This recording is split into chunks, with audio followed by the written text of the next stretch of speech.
Lamentations 3:17, which is St. Patrick's Day. Only an Irishman would make that connection. But the first part of it is a description of the desolation we feel at death. I have a degree in psychology, and I've read half a dozen books on depression and grief. And it's all captured at the Lamentations 3:17 to 21. And we picked up today at 22.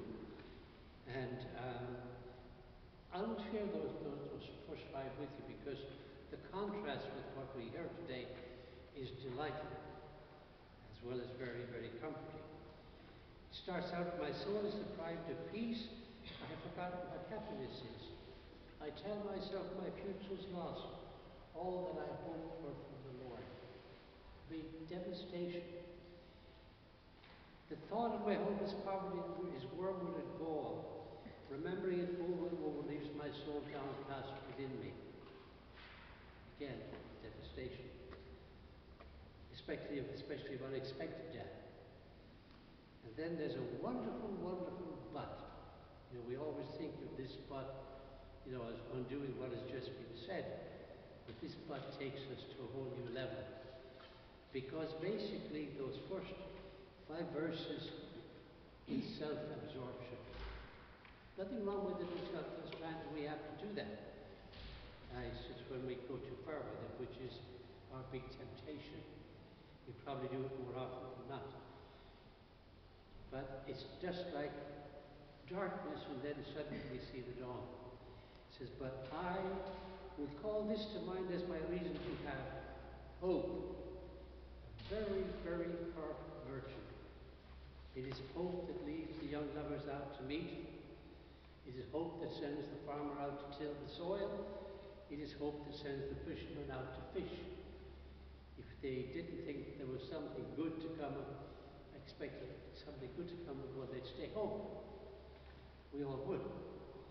And then that beautiful piece today that was nicely proclaimed by Elizabeth, that the favors of the Lord are not exhausted, his mercy is not spent.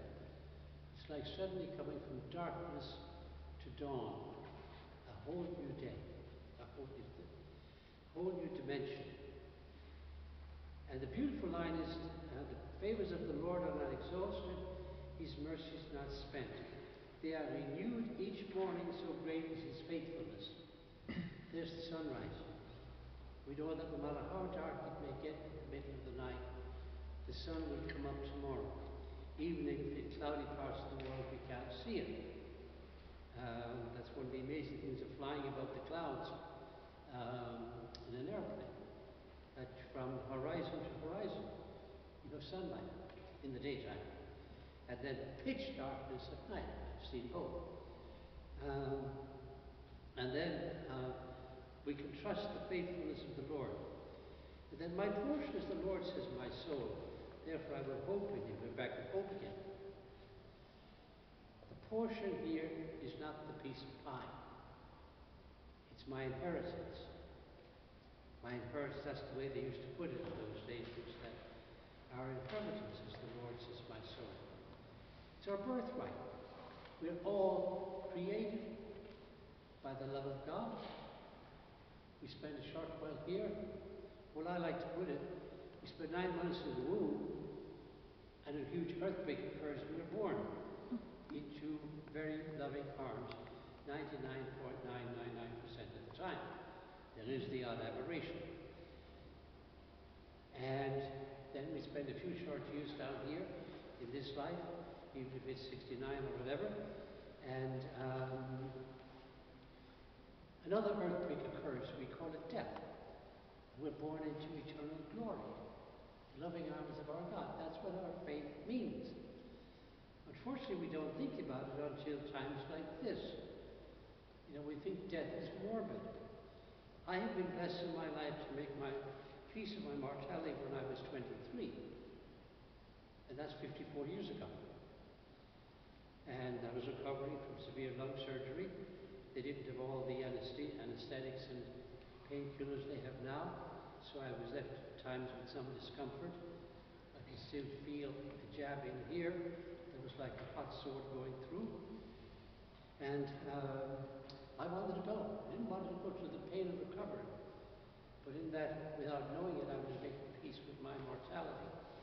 And it has stood me very well in my personal life and in my life as a priest, and on occasions like this. Because if I have hang-ups about death, I can't help you with the idea of death and dying, can I?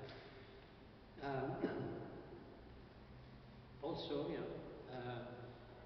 we've got to see the hand of God in the things that happen in our lives. The things that happen in our lives. 15 years ago, I had surgery for colon cancer. Went into the hospital with colon cancer, came out with liver cancer. It had migraine. The doctor gave me about 2 years. He died in 2003, and I'm still jabbering on. But he gave it his best opinion at the time to those who were foolish enough to ask him. I didn't ask him. When he first said you might have liver cancer the night before, a few nights before, so well, then I'll be in heaven sooner than I planned.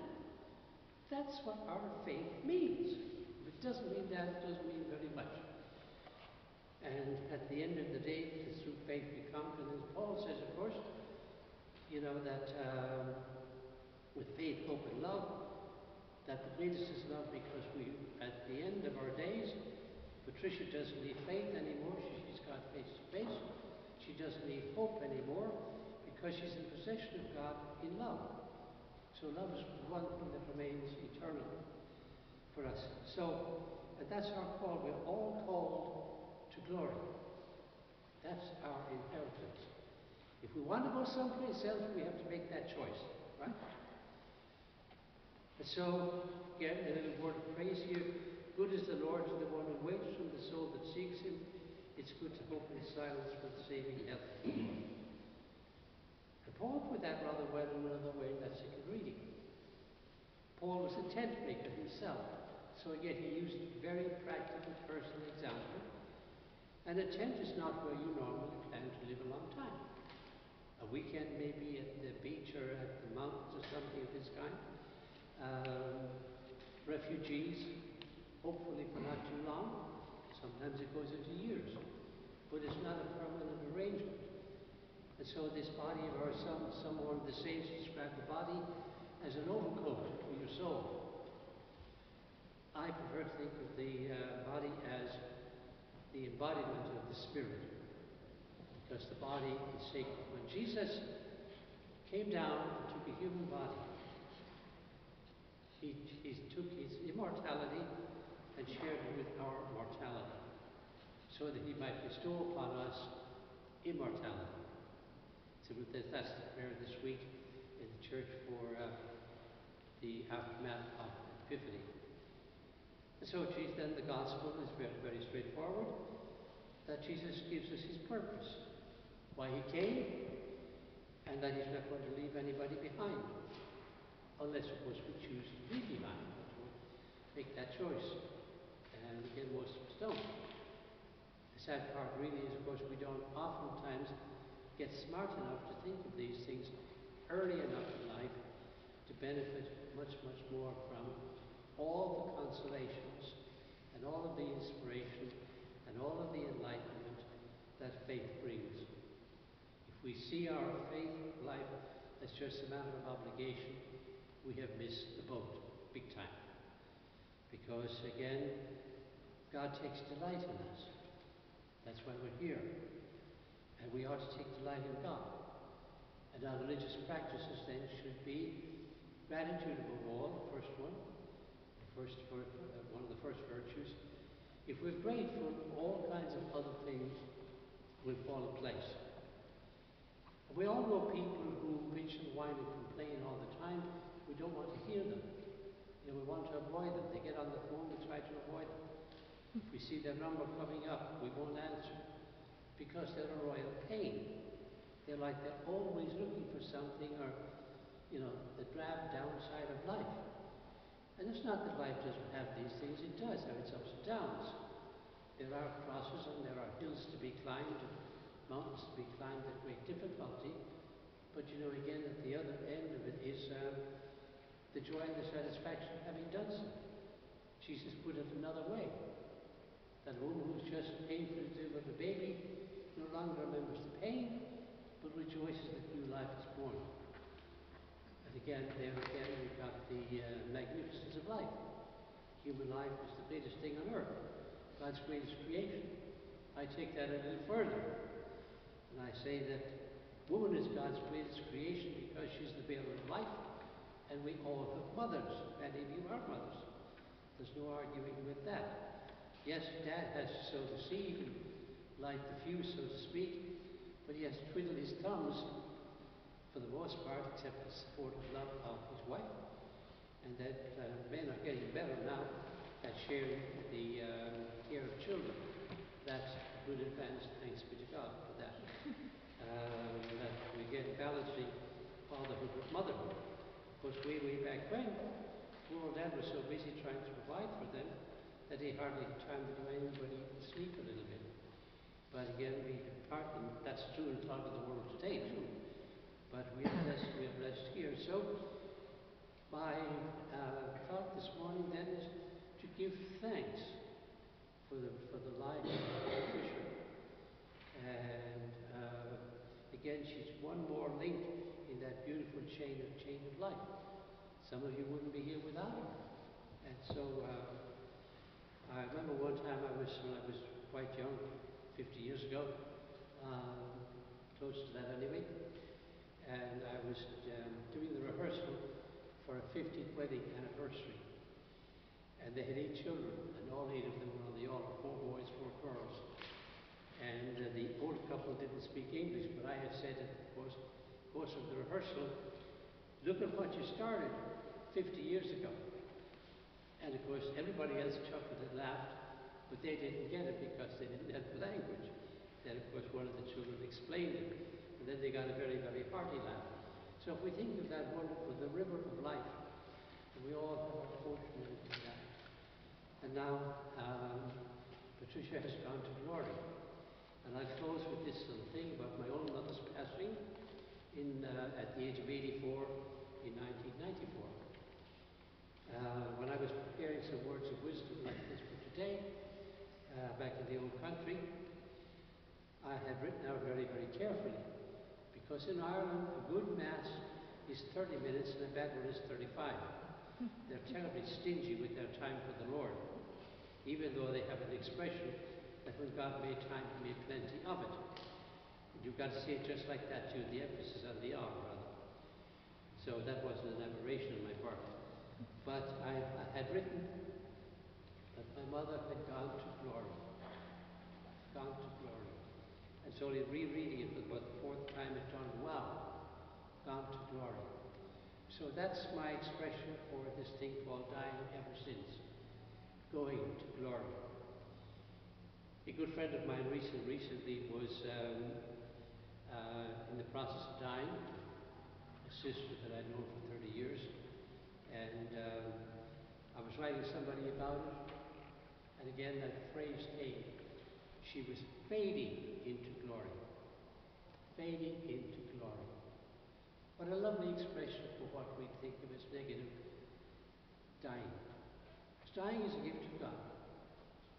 It's God calling us home to the fullness of life. There's another scripture that says, it's a psalm, that I believe I shall see the good things in the land of the living. And for years I went on thinking this was the land of the living. I got news for you. Brothers and sisters, we're in the land of the dying. Our heartbeats are numbered, our breaths are numbered. They're so precious we never get 2 heartbeats or 2 breaths at the same time. That's the river of life. And so the good things of the Lord in the land of the living, that's where Patricia was gone. And where each one of us would follow at our own appointed time. I'm probably closer to it than most of you. I know very much my days are numbered. And I rejoice in that. I rejoice in that. Even though occasionally I ask the Lord for a few more, even there, but that's okay. We've got to be able to surrender. At the time of my cancer diagnosis, I wrote to the family in Ireland that I was surrendering to the Lord and not to the cancer, but if cancer didn't kill me, I would live till I die.